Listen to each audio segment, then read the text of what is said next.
Ini AC-nya dinginnya Pak Mas. AC-nya. Ya Mas. Kayak mau beku.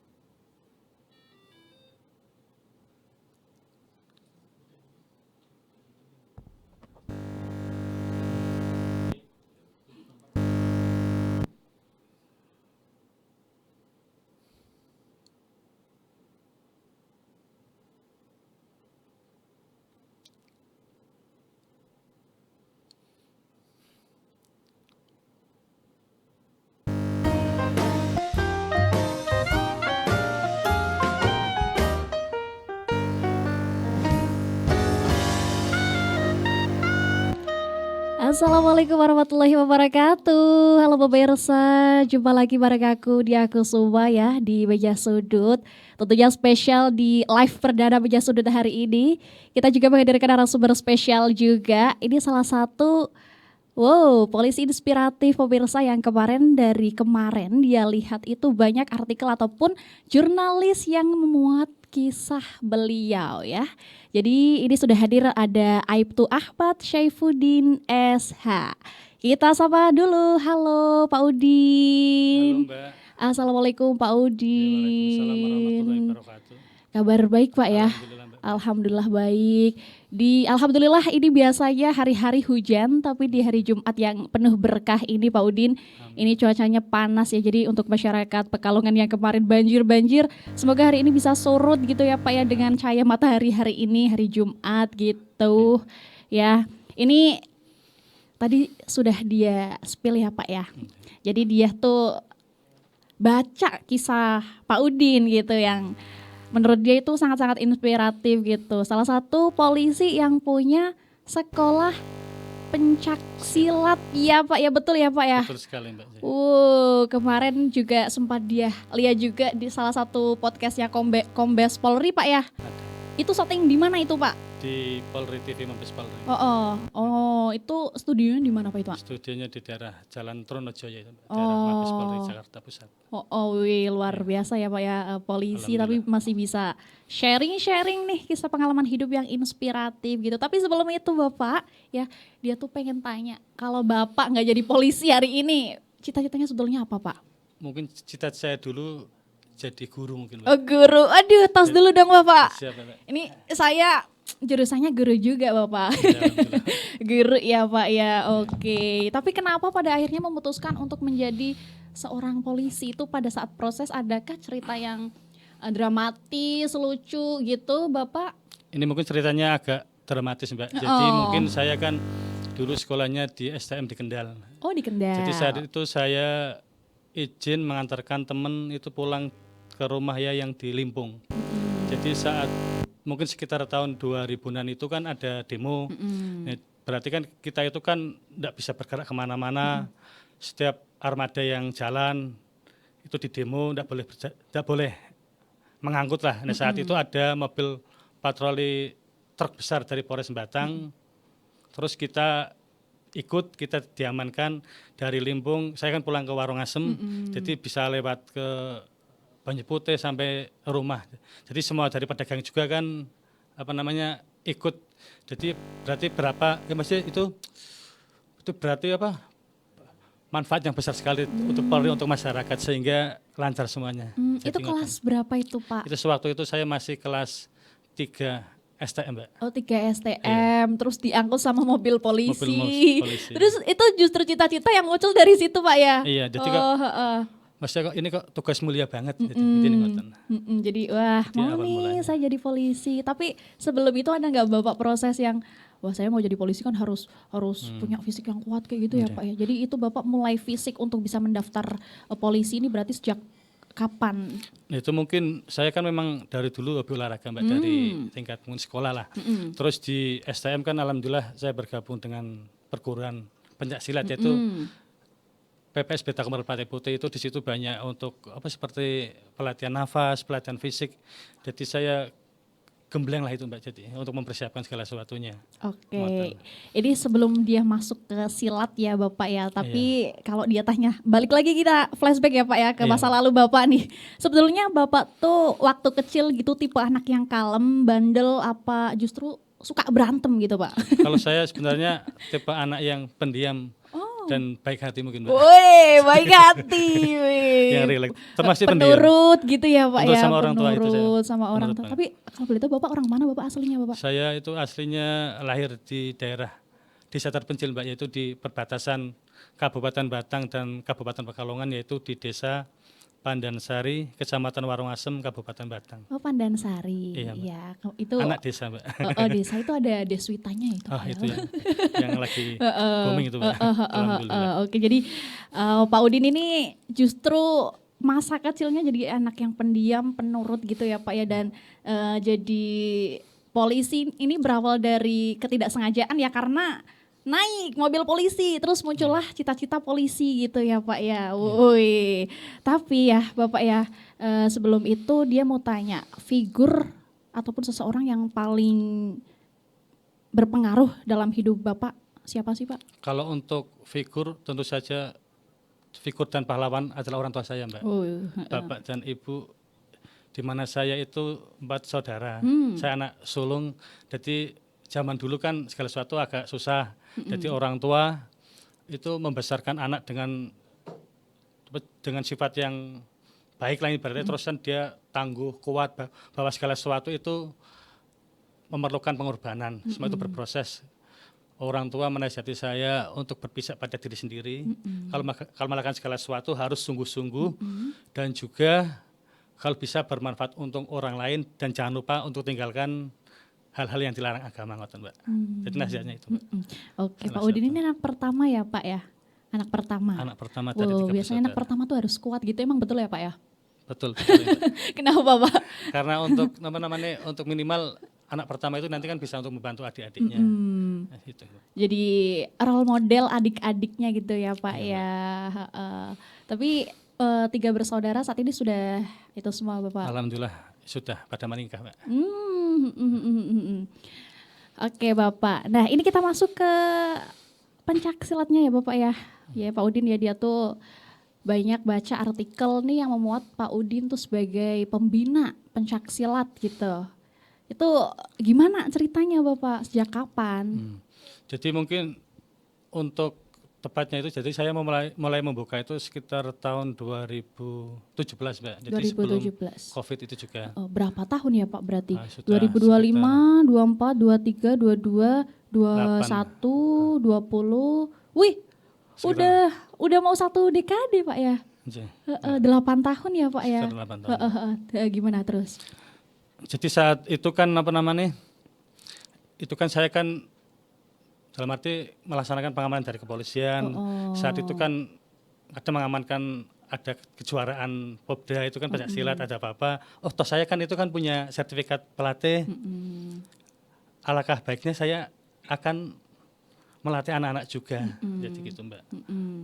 Oke, lah itu pertama ketemu anak-anaknya ini saya mau ajar itu cap cip cup atau udah siapapun ayo, gimana itu ceritanya jadi Pak? awalnya itu kan saya itu kan melaksanakan tugas Bintukjar dari kepolisian, itu tugas Bintukjar itu sasaran tokoh masyarakat. Dari situ kan kita gali kira-kira apa aja yang dibutuhkan masyarakat. Nah setelah paket kita terima, terus ada dari Mas Mualimin itu teman saya di Kalibaros itu menceritakan bahwa saat itu mulai ada gejala-gejala kenakalan remaja Mbak. Jadi itu. Jadi setelah itu saya mengusulkan bahwa Mas saya juga pelatih pencak silat. Saya bahwa ini ada seperti ini nanti gimana, mau apa enggak. Terus setelah itu kita komunikasi sama orang tua, sama anaknya, sama kelurahan sampai sekarang. Jadi di Kalibaros sudah berdiri Kalibaros itu Mbak. Oke, ini kita keep yang cerita berdirinya pencak silat ya. Tapi sebelum itu Bapak, dulu Bapak belajar pencak silat itu karena terpaksa apa karena pengen terlihat keren? Apa karena apa dulunya Pak belajarnya? Dulu kembali lagi karena mungkin saya anak sulung Mbak ya, anak pertama. Jadi ya dari hati sendirilah. Ini kita pingin Jadi tidak ada paksaan, memang saya harus bisa untuk jaga diri. Jadi di pencak silat itu kan selain untuk bela diri, ya kita juga di situ ada untuk olahraga juga, ada silatnya jelas. Jadi itu Mbak. Berarti dulu juga ada guru gitu ya Pak ya, guru Ada guru silat. juga. Ada nggak Pak pesan dari guru Bapak yang masih Bapak pegang sampai sekarang gitu? Kalau pesannya itu salah satu bahwa terutama itu bahwa apa namanya? Bahwa jadi orang itu harus kuat, jadi kuat, terus teguh, terus bisa untuk membantu orang lain kalau bisa itu. Seperti apa namanya, sumbaksiku tak berharga, namun keikhlasanku nyata itu Mbak. Satu dari nasihat dari guru saya. Yang masih Bapak Yang pegang masih sampai sekarang gitu ya Iya. Pak ya. Itu tentunya pesan ini juga membentuk Bapak Udin yang sekarang gitu ya Pak ya. Insya Allah Mbak. Tapi Pak ya, ini balik lagi nih. Ini kita tanya-tanya dulu sama profesi Bapak ini. Selama jadi polisi itu gitu Bapak ada nggak ya momen paling Bapak banggakan gitu? Momen bangga yaitu mungkin kalau dari kedinasan itu mendapat penghargaan dari Bapak Kapolres Pekalongan Kota. Mbak. Wih. Jadi ngoten. Itu apa? Sebagai kategori apa itu Pak? Itu yang kemarin kita kan untuk jadi sebagai seorang pelatih pencak silat yang membentuk generasi muda remaja untuk generasi masih akan datang Mbak. Jadi gitu. Terus selain itu bahwa langkah kecil kita itu bisa bermanfaat untuk anak-anak. Dengan kita belajar silat ada kan beberapa anak yang berprestasi, itu kan itu suatu kebanggaan tersendiri bagi kita Mbak.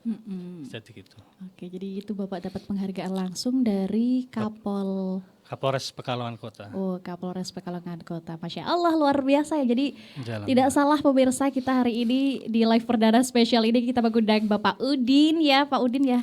Karena memang ceritanya inspiratif dan salah satu seorang yang menerima penghargaan langsung dari Kapolres Kota Pekalongan. Namun Bapak sebaliknya, ini ada nggak momen yang bikin Bapak patah hati atau nyerah selama bertugas gitu? Jadi alhamdulillah sampai sekarang saya masih kuat Mbak. Jadi kuat. Jadi walaupun saya ibaratnya tugas di polisi itu kan agak berat juga Mbak ya. Jadi tapi ada beberapa misalkan yang untuk waktu luang terus saya manfaatkan untuk melatih anak-anak. Tapi itu di luar kita dinas itu Mbak. Jadi itu.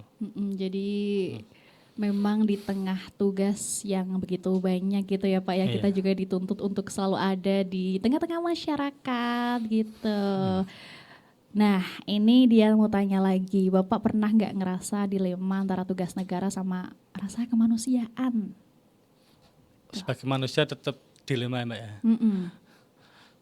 Di sisi lain untuk tugas negara itu bahwa hukum itu harus gini, tetapi di sisi lain kan juga ada asas kemanusiaan.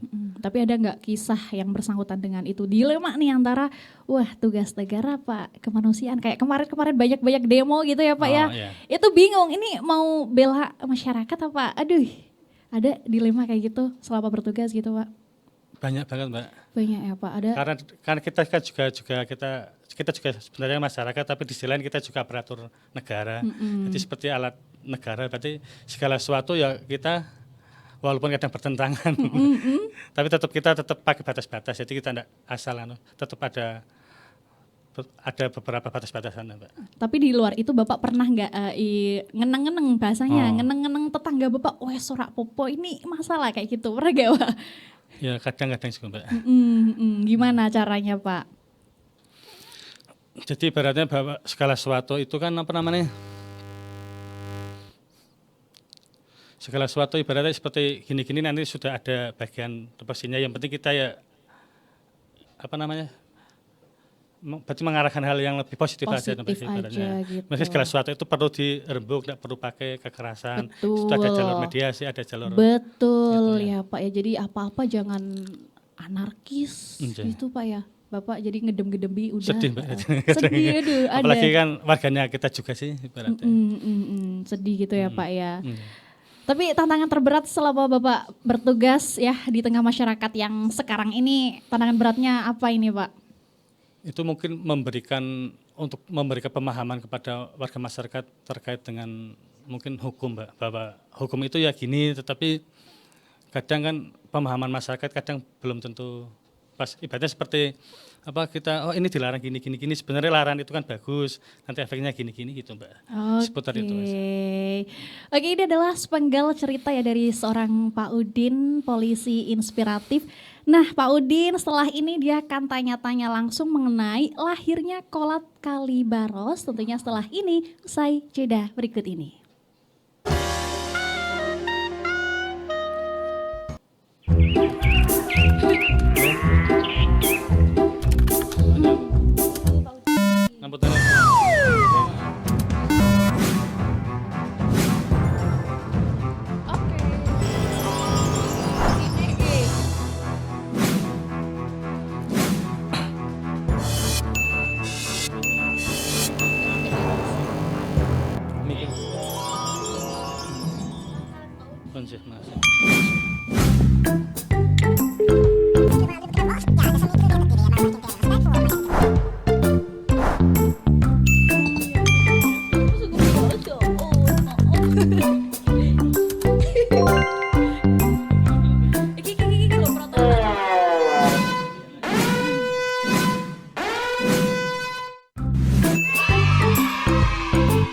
Izin mudah, korupsi tercegah.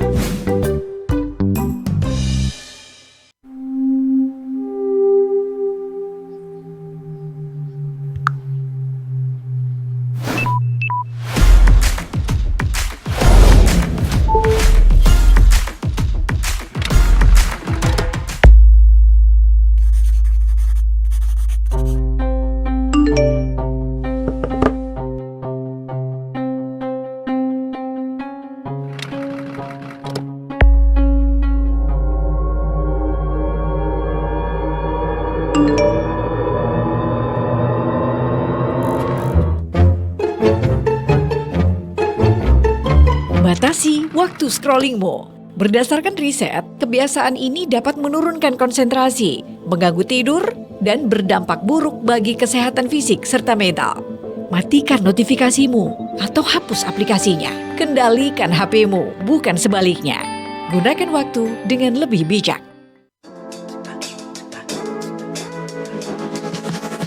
Mengupas cerita unik berbagai komunitas.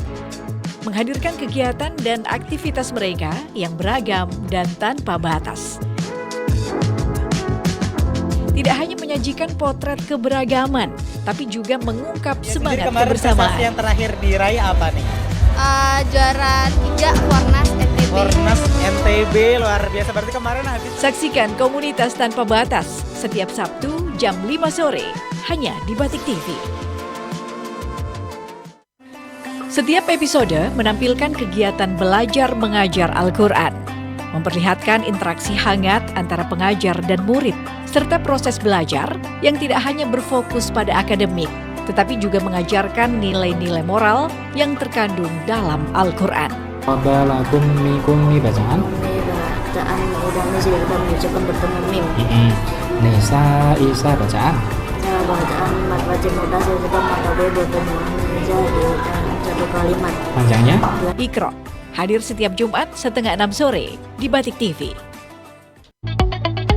Hai Fashion People, jumpa lagi sama aku Kintana. Seperti biasa di hari ini, aku bakal nemenin kamu dengan beragam informasi menarik seputar menghadirkan fashion, berbagai tren informasi masa seputar tren fashion terbaru dari seluruh dunia. Membahas gaya-gaya terkini, tren warna, aksesori, serta padu padan busana. Banyak ke online, live gitu tuh, biar cepet. Jadi juga memanfaatkan media sosial yang ada. Iya betul, media sosial. Iya. Before After, setiap Rabu jam 17 waktu Indonesia Barat di Batik TV. Menyajikan informasi mendalam dan akurat mengenai filosofi, sejarah, dan proses di balik setiap event budaya yang diliput. Program ini bertujuan agar penonton tidak hanya melihat, tetapi juga memahami mengapa sebuah tradisi itu ada dan penting. Namanya tradisi-tradisi di Pekalongan sendiri, seperti batik, terus ada ketoprak juga. Semalam ada ketoprak juga. Oh ada? Ya, ketoprak, terus juga ada wayang juga. Jadi buat pengenalan untuk adik-adik atau pelajar-pelajar bisa untuk mengenal. Ranah Budaya, tayang setiap Rabu jam 2 siang hanya di Batik TV.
Mengikuti perjalanan usaha para perintis dan pewaris.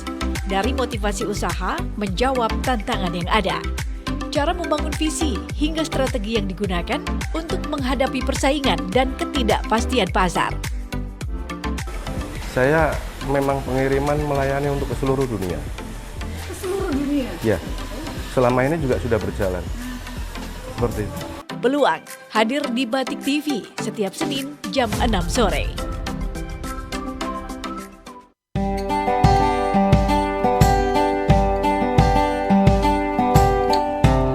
Menggali kisah inspiratif dari mereka yang telah mengukir prestasi dan memberikan dampak positif. Menyelami nilai-nilai semangat, kerja keras, dan dedikasi yang menjadi motivasi bagi siapa saja untuk mengejar mimpi mereka. Inspirasi prestasi setiap Senin jam 4:30 sore di Batik TV. Icip-icip mengajak Anda menjelajah berbagai tempat makan lezat di Pekalongan dan sekitarnya. Dari restoran, warung makan, hingga kedai kaki lima. Dari hidangan modern hingga jajanan tradisional dengan kenikmatan kuliner yang menggugah selera. Miso guys, wuhui. Oh, saya coba kuahnya. Gantian Bel, Mas Bel. Waduh, ya Allah, apa tuh? Jangan lewatkan pengalaman seru kulineran di Icip-Icip Nakpo setiap Rabu jam 2:30 sore di Batik TV.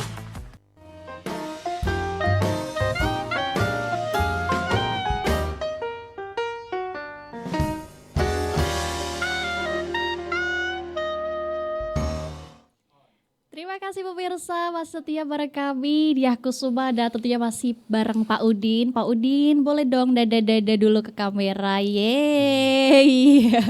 Oke Pak Udin, tadi dia sudah sempat spill ya Pak Udin ya bahwa di segmen ini dia tuh pengen tanya-tanya mengenai Kolat Kalibaros. Namanya apa Pak? Namanya Kolat Kalibaros, kelompok latihan Kalibaros. Klubnya, keguruannya namanya? Jadi perguruan kita yaitu PPS Betako Merpati Putih. Merpati Putih Kolat Kalibaros. Oke, sebelum itu yang kasih nama sinten Pak? Itu memang dari pusat Mbak. Jadi kita itu kan perguruan dari pusat nasional lah intinya. Bahkan internasional juga ada. Terus kan dari nasional terus ke daerah kota, itu kota di saya itu. Jadi Merpati Putih. Oke. Nah, ini tadi juga di segmen sebelumnya sudah Pak Udin spill gitu ya Pak ya. Jadi berawal dari sini mau buat ini gitu ya Pak.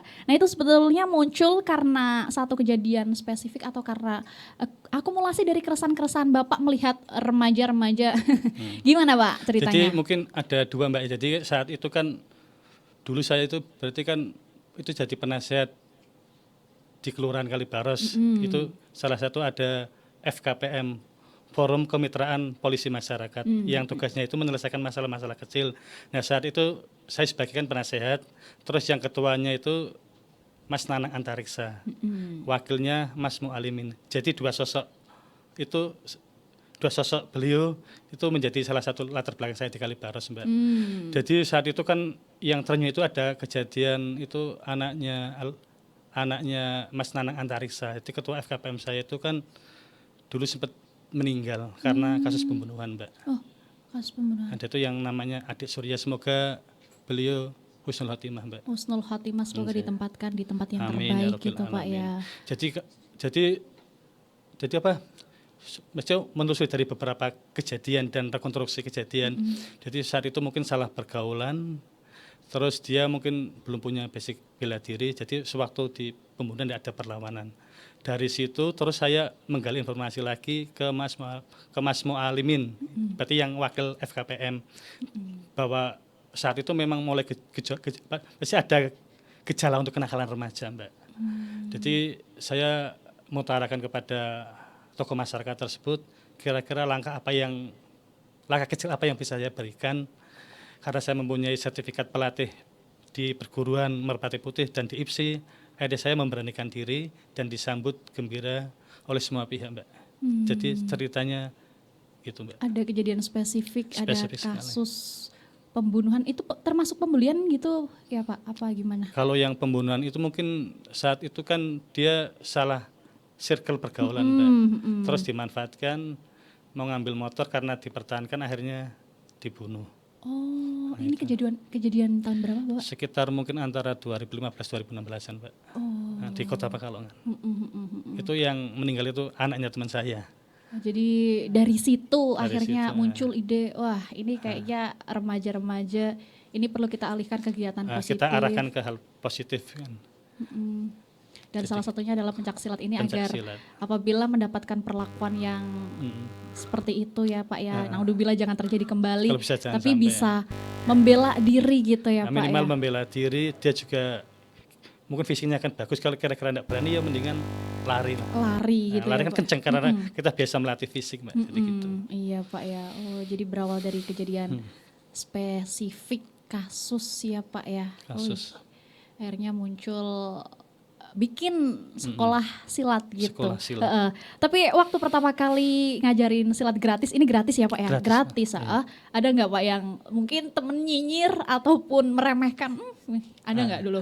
Ya namanya mungkin gratis kan, nah, apa masih itu kan tenaga pikir kamu, ya enggak apa-apa kan, saya kan yang penting kan sumbangsiku tak berharga namun keikhlasanku nyata, Mbak.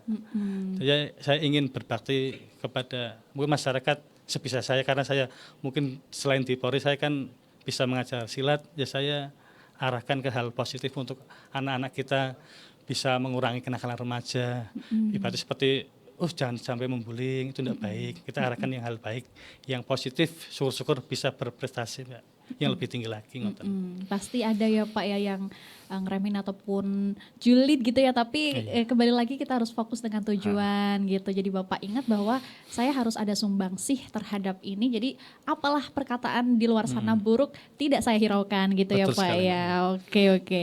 Tapi ini kita mau nyepil-nyepil ke murid Bapak ya, ini berarti sudah 8 tahun pencaksilat ini berdiri di Kalibaros. Dari sekian banyak murid Bapak gitu ya, ada nggak sih satu kisah anak yang paling nempel di hati Bapak gitu, yang mungkin dari yang bikin terharu atau hampir nangis gitu, ada nggak Pak? Jadi kan Mbak, di Kalibaros itu kan mungkin saya itu mengajar anak-anak itu kan, terutama yang pelajar itu dari yang mungkin yang TK. Oh, ada TK. Ada juga oh, berarti yang nggak hanya buat remaja aja. Jadi kita berkesinambungan seperti ada yang TK, terus ke tingkat usia dini SD, pra remaja SMP sama SMA.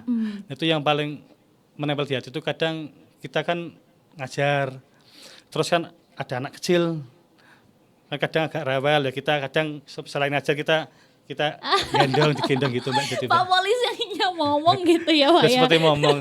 Tapi kan saya yang penting bagi saya anak-anak itu suatu hiburan, Mbak.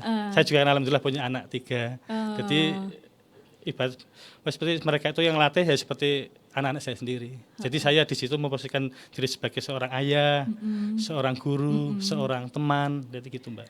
Oh, I see. Jadi wah, dia dari tadi bilangnya remaja-remaja Kota Pekalongan dan sekitarnya, ternyata dari anak usia dini TK ada ya Pak ya, juga. SD, SMP, SMA. Tapi paling tua di sana ada jenjang apa atau umur berapa Pak di sana? Ya mungkin sana ada yang untuk sudah kuliah. Oh, kuliah sudah ada. Tapi kan biasanya sedikit, kan rata-rata kuliah di luar kota Mbak. Iya Pak ya, dan udah pada sibuk. Kerja tapi kalau paling kecil Pak? Paling kecil itu kemarin juga kita ada kejuaraan itu anak mungkin 7 tahun atau 6 tahun itu ada Mbak.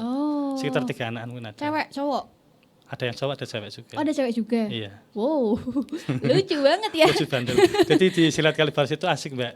Jadi mungkin kan tetap kita ada beberapa program yang ada, seperti program untuk persiapan umum khusus, para kompetisi-kompetisi, nah terus kita itu dibumbui dengan beberapa permainan. Jadi ya kadang kalau saya juga kan tegas, tapi kadang ya main lah, seperti cerita-cerita. Oh, berarti tidak hanya latihan, tapi juga ada bermain kayak gitu. Coba Pak ceritain detailnya dong Pak, bermainnya apa aja gitu. Seperti gini, seperti di persiapan umum kan basic. Jadi seperti kita kan banyak untuk fisik, melatih dari penguatan perut, kaki, tangan sampai ankle. Nah, saat itu seperti kita pakai kun, terus kita ada yang anak megang, terus dilempar, terus di kanan kiri, terus setelah itu diambil lagi, nanti kalau dapat kejar-kejaran gitu Mbak. Oh, jadi banyak. pembelajarannya dikemas bermain gitu, ya bermain. Pak ya, biar jadi untuk yang bocil-bocil tadi nggak Iya, bosen nggak gitu, bosen. nggak bosen, nggak melulu yang kalau dia lihat ya Pak Silat tuh yang bener-bener tegas, gitu kan Pak, nggak ada yang pakai kun gitu, tapi ini di Kalibaros ada. Ada. Pakai kun lari-lari Nah, gitu. dan mungkin kan itu dari manfaat dari kita ikut pelatihan di IPSI Mbak, sama di perguruan. Itu kan apa namanya, untuk jenjangnya itu kan beda-beda. Oke, aduh pemirsa ini gimana ini? Oke Bapak, ini kan tadi banyak ya dari bocil, anak-anak SD gitu, dan banyak orang tua gitu justru takut bikin anak tuh makin jago berantem, tapi Bapak melihatnya lain. Jadi di mana letak bedanya gitu? Nah itu jadi di suatu silat itu Mbak, jadi silat itu selain untuk pencak silat juga bela diri, juga kita olahraga. Jadi di situ nanti kita tanamkan beberapa nilai-nilai. Oh, silat itu gini loh. Jadi silat itu tidak harus jago berantem, pandai itu nurut sama orang tua, belajar lebih giat lagi. Jadi banyak yang menarik ini, Pak. Di pencak silat itu banyak yang menarik. Jadi tidak cuma hanya berantem aja. Ini sekarang muridnya udah berapa Pak? Kalau murid mungkin dari awal mungkin hampir 300-an lebih Mbak, tapi sekarang yang mungkin yang namanya anak-anak kan kadang ikut ekstra, ikut ini akhirnya kadang berangkat enggak, ya mungkin sekitar antara 40-an Mbak ya. Alhamdulillah. Tapi pernah nggak Pak ya, Bapak tuh harus negur keras atau hampir ngeluarin murid nih gara-gara sikapnya gitu? Pernah nggak Pak? Ada nggak? Kalau untuk tegas, kadang-kala memang tegas Mbak, karena kalau kita latihan itu ya santai, rileks, ya kadang tegas. Kalau yang untuk mengeluarkan anak mungkin saya kan kasih batas-batas, jadi anak-anak harus gini, jangan sampai ibaratnya agak gimana lah ibaratnya. Nah selama 7 tahun lebih ini misalkan ada salah satu anak yang punya kejadian di luar keguruan gitu ya Pak, entah apa berantem sama temannya kayak gitu-gitu, terus Bapak negur kayak gitu, ada nggak Pak sejauh ini? Ada beberapa. Ada beberapa. Jadi di silat itu kan misalnya saya selain mengemban dari tugas Polri, saya juga kan di situ berarti kan butuh sinergi dengan beberapa pihak Mbak. Jadi saya juga dekat dengan Dinas Pabetpora, Dinas Pendidikan, dengan guru PJOK. Jadi misalkan si anak tersebut sekolah di mana, kan biasanya kan seperti ngirim Popda, O2SN, kan saya koordinasi sama guru PJOK-nya Mbak. Jadi saya juga kadang komunikasi. Nah, jadi komunikasi yang intens baik saya dengan anak, dengan orang tua, dengan guru PJOK, dan lain-lain Mbak. Oke, jadi semua pihak. Yang pertama adalah komunikasi ya Pak ya, Komunikasi sama orang tuanya, sama instansi sekolah yang berkaitan sama anaknya gitu, semuanya dijalin gitu ya Pak ya. Nah tadi kan juga sempat dia singgung ya Pak ya, ini bahwa anak-anak Bapak tuh nggak sedikit yang berhasil menjuarai ajang-ajang pencak silat. Itu gimana Pak perasaan Bapak? Perasaannya sangat terharu dan senang Mbak. Jadi berarti jerih payah kita alhamdulillah kadang membuahkan hasil. Jadi bagi saya berarti suatu keberhasilan itu ya bagus, tetapi prosesnya itu lebih bagus lagi Mbak, lebih senang lagi. Jadi kalau misalkan ada anak mau lomba, Bapak saya mau lomba kayak gitu, berarti artinya Bapak harus lebih intens memantaunya kayak gitu-gitu apa gimana? Berarti yang untuk program latihan otomatis kita tambah Mbak, misalnya jam materi tekniknya kita tambah, juga komunikasi sama orang tua, sama guru, kadang kita kan izin minta surat dispen, gini-gini jadi. Oke Bapak, ini kan berarti banyak ya Pak ya dari murid Bapak yang sudah menjuarai ajang-ajang ini, dan Bapak juga menjalin komunikasi dengan pihak-pihak yang terkait dengan anak-anak tersebut gitu. Betul. Tapi Bapak pernah nggak bilang kalau nggak ada silat mungkin hidup saya beda gitu Pak dari anak Bapak gitu? Ada juga Mbak, yang namanya kan anak-anak itu kan banyak sih Mbak ya, kadang ada yang untuk karakter yang lebih mementingkan untuk insting, feeling, itu kadang Pak saya alhamdulillah ikut silat, dulu saya anak pemalu, sekarang saya berani. Berarti dalam arti berani yang positif Mbak, ibaratnya dulu kan dia di sekolah kan malu-malu kan, di silat itu saya mengajarkan bahwa kamu itu sosok pemimpin, sosok ini, jadi ibaratnya kok saya kok malu, silakan kamu tanya. Saya kan jadi beberapa memberikan suatu untuk penguatan psikis anak itu Mbak. Itu berarti latihannya tuh kapan aja Pak? Untuk latihan yang jelas itu di luar saya dari dinas Mbak. Jadi setelah saya untuk di Kalibaris itu seminggu kadang 2 kadang 3 kali Mbak. Jadi misalkan seperti siang atau sore habis pada asar. Misalnya hari Senin sore, Rabu sore, dan Jumat sore itu Mbak. Itu gratis ya Pak ya? Itu Alhamdulillah kalau gratis. mau daftar sama Pak Udin gimana Pak caranya? Ini Itu- barangkali saya habis ini Pak mau daftar gitu. Oke. Monggo Mbak, dengan senang hati. Jadi saya kan sana punya kepengurusan, jadi rata-rata kepengurusan itu kan ibu-ibu. Jadi ibu-ibu dari anak-anak, yuk kita bareng-bareng kita bina anak-anak. Itu Ibu Fabio, Bunda itu kan yang menerima. Biasanya kan orang tua datar sana, biasa cukup bawa fotokopi akte kelahiran sama kakak itu. Nah, terus didaftarkan aja. Gitu. Yang penting ikut dulu, kalau suka dilanjut. Kalau enggak coba nanti kira-kira kurangnya apa gitu. Kita evaluasi. Jadi ikut di keguruannya Pak Udin ini that simple pemirsa ya. Jadi yang pertama udah nyoba aja, kalau suka lanjut baru daftar gitu ya Pak Udin ya. Oke pemirsa, ini setelah ini kita akan tanya-tanya sama Pak Udin ya mengenai polisi humanis, dan tentunya setelah ini jangan kemana-mana, hanya di Meja Sudut.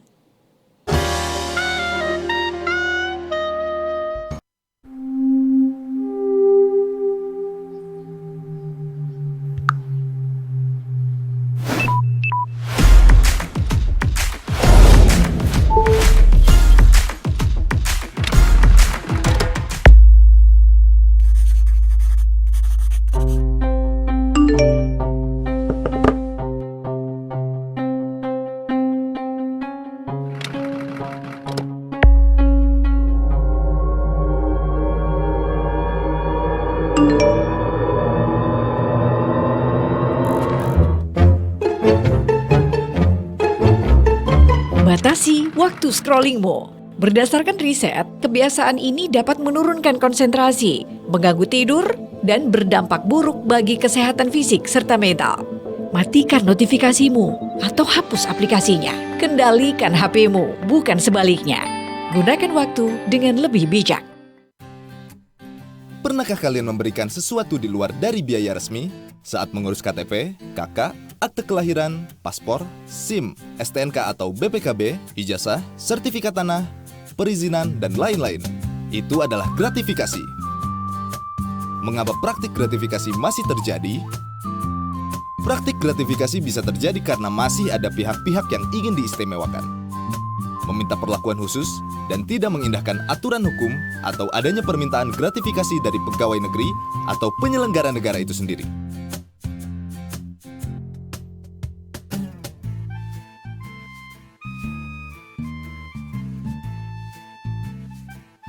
Coba kita lihat contoh berikut. Orang tidak mau antri untuk mendapatkan layanan publik.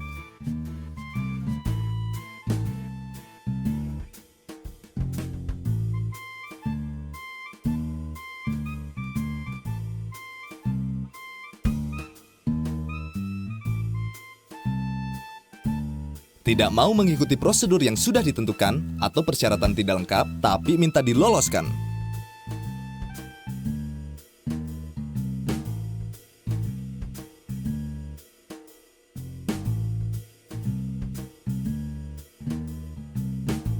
Menghindari sanksi dengan cara membayar petugas. Apa yang sebaiknya kita lakukan agar terhindar dari praktik gratifikasi? Pertama, tidak memberikan gratifikasi.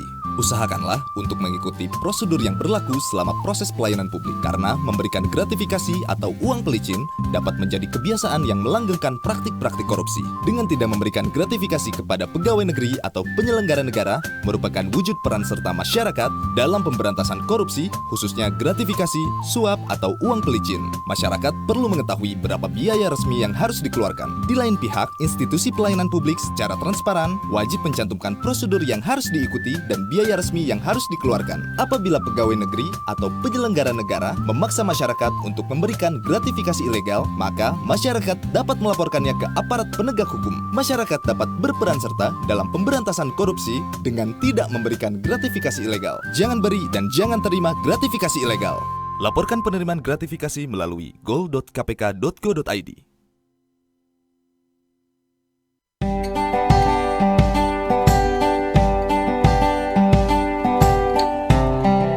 kisah inspiratif dari mereka yang telah mengukir prestasi dan memberikan dampak positif. Menyelami nilai-nilai semangat, kerja keras, dan dedikasi yang menjadi motivasi bagi siapa saja untuk mengejar mimpi mereka. Inspirasi prestasi setiap Senin jam 4:30 sore di Batik TV.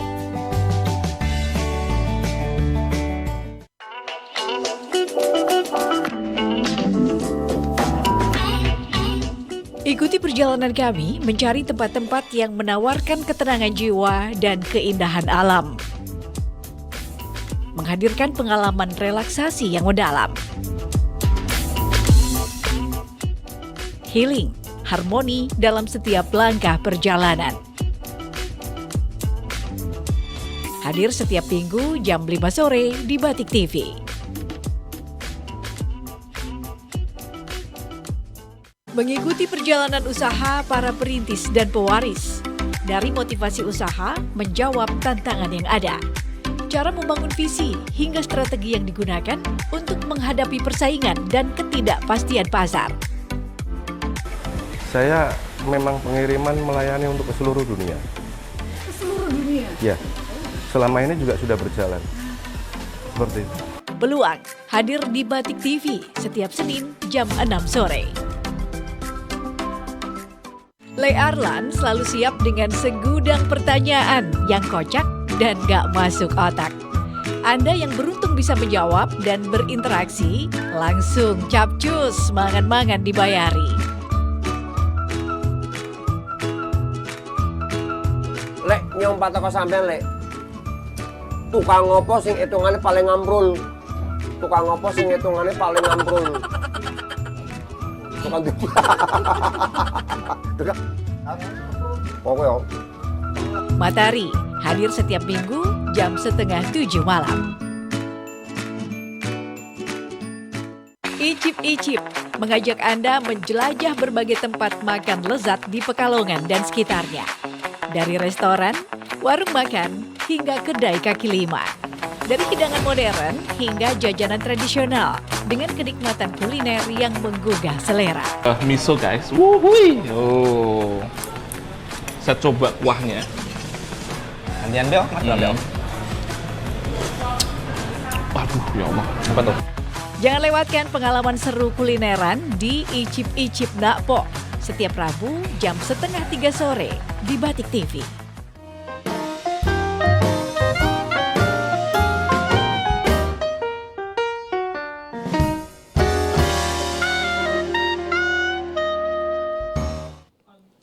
Terima kasih pemirsa, masih setia bareng kami. Ada aku Dia dan masih bareng Pak Udin. Halo semuanya ya.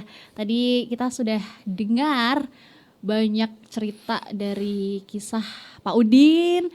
Ada kisah dari temannya juga yang sudah di-spill ya tadi di segmen 1, segmen 2 gitu. Dan tadi dia juga sudah beralih ke polisi humanis. Nah Pak Udin, ini semenjak Kalibaros ada keguruan pencaksilat ini gitu Pak ya.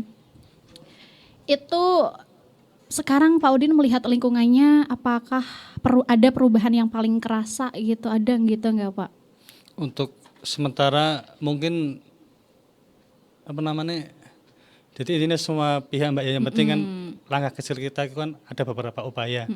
Jadi untuk Kalibaros itu sebenarnya dari pihak kelurahannya sendiri itu kan sudah memfasilitasi untuk pemudanya. Berarti di kelurahan itu kan selain ada silat itu ada taekwondo juga Mbak. Oh, itu. Terus ada takraw. Oh. Ada mungkin ada yang volley juga. Jadi minimal kan dari pemerintah kelurahan juga memfasilitasi. Jadi diharapkan semua pihak lah, dari orang tua, dari tokoh masyarakat itu saling kerjasama lah.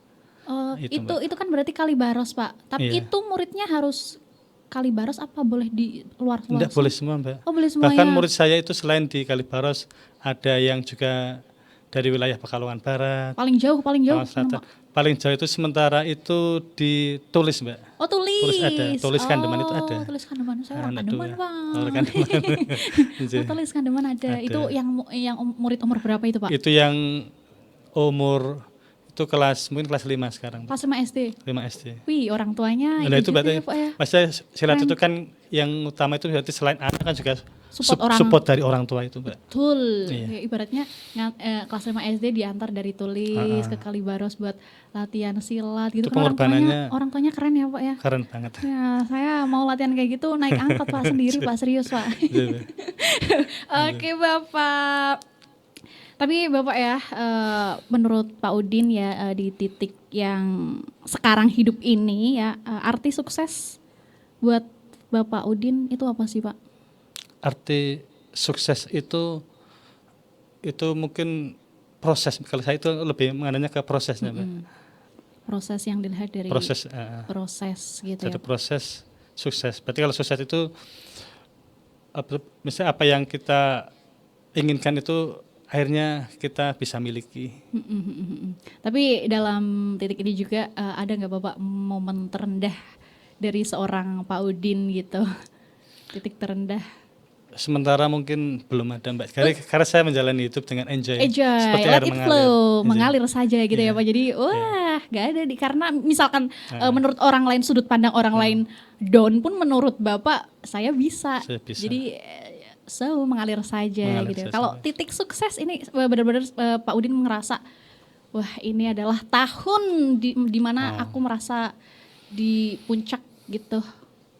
Untuk tahun yang di puncak mungkin tahun kemarin, Mbak. Woi, kenapa tuh, Pak? Jadi mungkin dari seperti untuk yang keluarga, saya sudah anak-anak sudah mulai SMP dan SMA.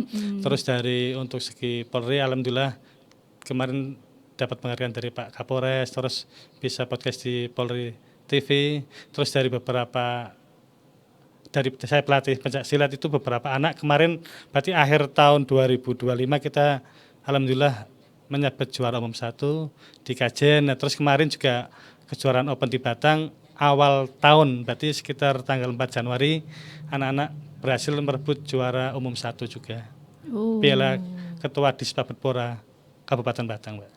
Yang dapat merpati putih. Alhamdulillah. Wow, di semuanya, Mbak. Jadi, mantap. mungkin yang momen yang berharga sampai sekarang. Gitu. Berharga sampai sekarang. Soalnya itu beberapa dalam arti generasi yang 1, 2, 3 nah itu generasi yang baru, Mbak, baru muncul dari embrio itu alhamdulillah sudah mulai muncul lagi. Oh, dan itu adalah salah satu yang paling berkesan. Berkesan. Ya, Pak, berharga gitu ya, Pak. Berharga banget. Woi, kasih plus dulu dong buat Pak Udin ya selaku pembina dari perguruan Merpati Putih. Woi, itu tahun kemarin, Mbak.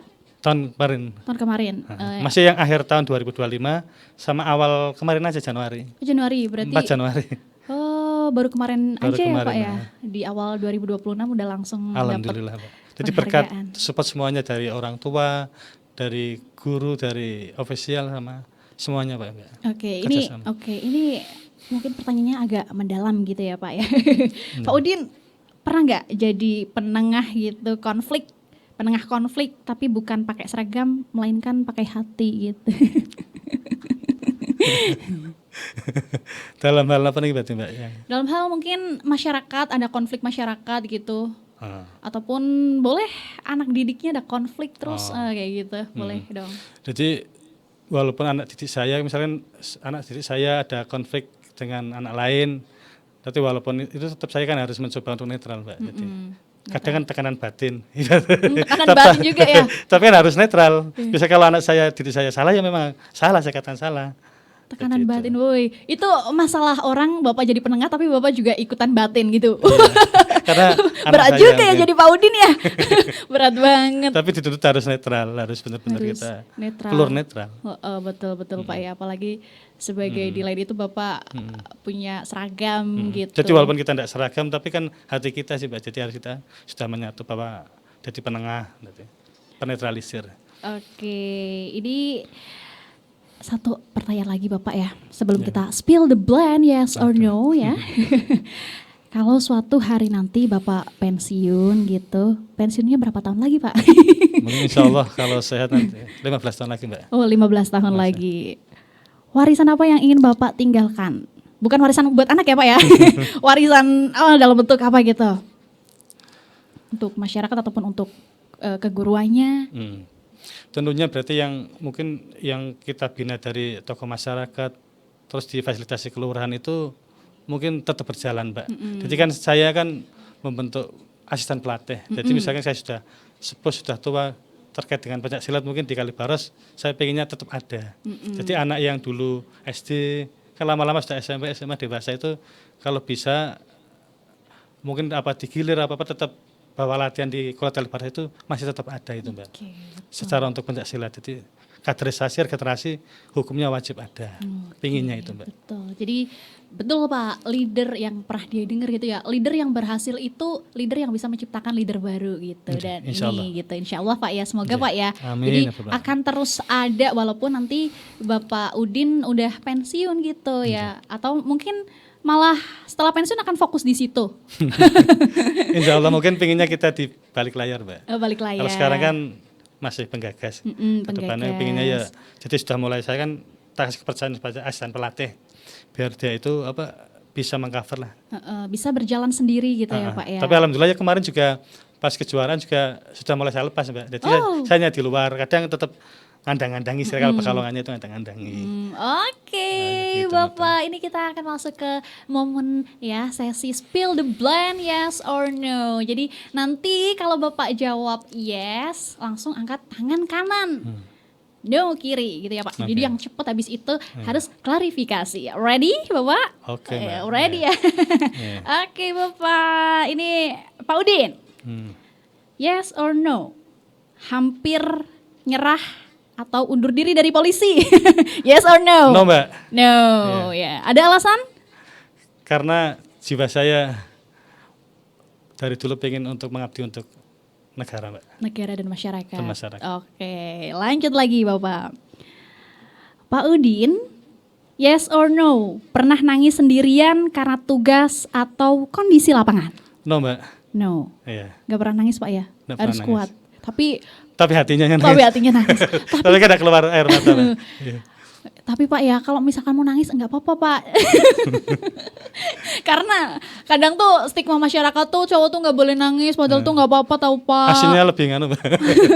Aslinya ini hati teles kebes, tetes Allah cendol dawet gitu ya. Air matanya nggak ada gitu. Oke Bapak. Yes or no Pak Udin? Lebih capek ngurus anak-anak silat daripada tugas kantor? No. No. Jadi lebih capek mana Pak? No, berarti capek mana? Berarti sebenarnya lebih capek ngurus anak-anak silat, Mbak. Berarti yes ya? Yes, jadi ganti. Yes, oke. Oke, berarti yes lebih capek ngurus anak-anak silat. Kenapa Pak? Karena itu ya anak-anak itu masing-masing seperti kadang latihan kan dari SD, SMP, SMA kan masing-masing karakter. Ada yang gini lari ke sana. Nah, di sisi lain kan program harus berjalan, harus yuk kumpul lagi gitu. Jadi kadang akhirnya tercurah, tapi kan itu merupakan hiburan, Mbak. Jadi malah hiburan. Jadi bukan saya jadi beban. Oh, tapi sebetulnya kalau secara fisik lebih capek. Capek, hatinya seneng. Oke, berarti gimana tuh Pak? Lebih capek mana ya? Lebih capek ngurus silat berarti. Berarti kalau lebih ditanya lebih capek fisik, lebih capek ngurus pencak silat. Tapi kalau lebih capek hati mungkin saat bertugas malah gitu. Oke, lanjut lagi Pak Udin.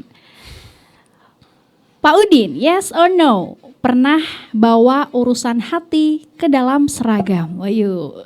No, Mbak. No, nggak pernah ya Pak ya? Nggak pernah. Aman. Oke, lanjut lagi. Ada klarifikasi atau lanjut? Lanjut aja. Oke, ini yes or no satu lagi Bapak atau mau tambah lagi? Satu aja, karena ini surprise gitu yang bikin deg-deg ser ya Pak ya. Oke. Pak Udin, yes or no? Pernah merasa lebih dibutuhkan masyarakat sebagai pembina daripada sebagai aparat? Yes or no? Sebagai aparat. Yes berarti. Yes. No. Oke, berarti pernah merasa lebih dibutuhkan masyarakat sebagai pembina daripada sebagai aparat. Oke, kenapa Pak? Karena untuk aparat mungkin kan itu kadang itu beberapa masyarakat itu tanya, Pak ini ada solusinya gimana, pertimbangan permasalahan ini dipecahkannya gimana, itu biasanya gitu Mbak. Jadi kalau selama saya bisa jawab, saya jawab. Kalau saya belum bisa jawab, tak tampung saya tanya senior. Jadi nanti ada solusi. Oke. Tapi dengan senang hati Bapak membuka itu ya Pak ya? Iya, yang membuka. Terutama ya untuk semuanya Mbak, seperti ya warga masyarakat lah. Tanpa terkecuali. Tanpa kecuali. Wish, mantap. Insya Allah.